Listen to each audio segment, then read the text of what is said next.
Having lost the toss, the senior service took to the field under bright blue skies in Aldershot, thirsty for success over their RAF rivals.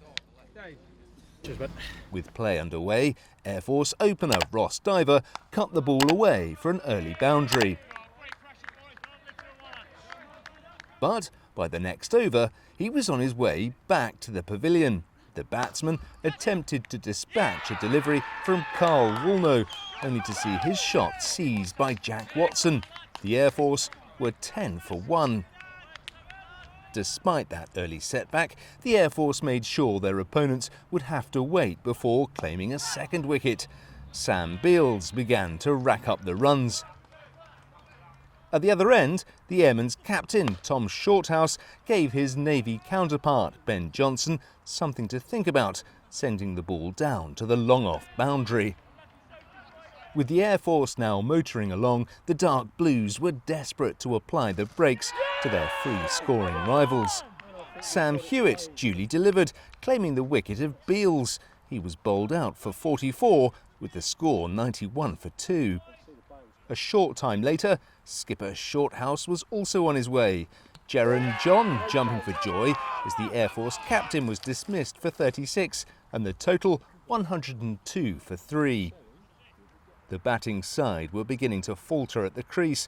The evergreen Alvin Pollard rolled back the years with some fine bowling as he claimed the wicket of Ash Watson.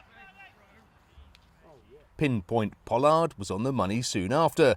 This time Tom Chapman was his victim, out LPW, with the score now 126 for 5. Having navigated their way through a tricky patch, the Light Blues regrouped and the runs began to flow once more.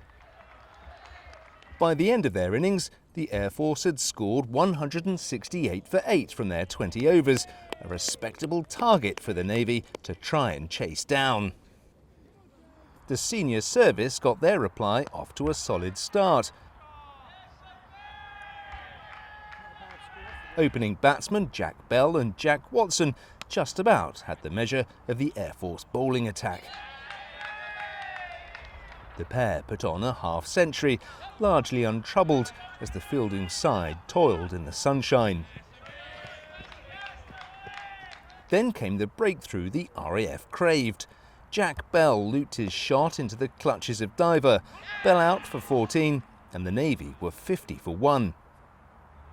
Watson was now joined at the crease by Johnson. Big-hitting Ben wasted little time finding his range. Watson kept the pressure on the bowlers and he scampered his way to 50, with the Navy looking well set to reach the target. But just a few balls later, Watson was on his way. At 102 for 2, there was no need to panic, especially as Johnson was in such commanding form. He kept the scoreboard ticking over. With the Navy beginning to take control, Shorthouse returned to bowling duties with immediate impact. He and wicketkeeper Adam Sutcliffe combined to bag the prized wicket of Johnson. The Navy man gone for 58, with his side just 29 runs shy of victory. Despite the setback, the Navy kept their hopes of victory afloat into the last over. Sloppy Air Force fielding and nifty running between the timbers meant they could still win from the final ball. It wasn't to be. Instead, the Air Force clung on as Will Rogers failed to connect bat with ball. A narrow 3-run win for the Light Blues means they will be crowned champions if they beat the Army at Lord's.